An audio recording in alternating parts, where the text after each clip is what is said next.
உங்களுக்கு விரோதமாய் போராடுகிற யாரா இருந்தாலும் சரி, வசனம் சொல்லுது, மனிதன் போராடினா தேவனும் பட்சத்தில் நின்று உனக்காய் வாதாடுவார். உனக்கு விரோதமாய் எழும்பும் எந்த ஒரு ஆயுதமா இருந்தாலும் பரவாயில்ல, தேவனாய் கர்த்தர் நீங்க வாய்க்காமலே போக செய்ய போகிறார். உனக்கு விரோதமாய் எழும்பினாலும் பரவாயில்ல, நீ தேடியும் ஆமென், நீ தேடியும் காணாதிருப்பாய். இன்னைக்கு அந்த வார்த்தையை திருக்க தரிசனமாக விசுவாசமாக பாடுவீங்களா?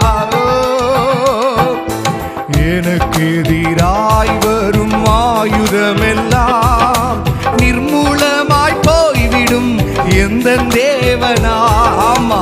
எனக்கு எதிராய் வரும் எது வந்தாலும் பரவாயில்ல, நிர்மூலமாய் போய்விடும் எந்த ஏன் தெரியுமா? என் வேலன் ஆரோக்கியம் தேவன் தானாமே, எந்த சரீரம் ஆசீர்வதிக்கப்படும்.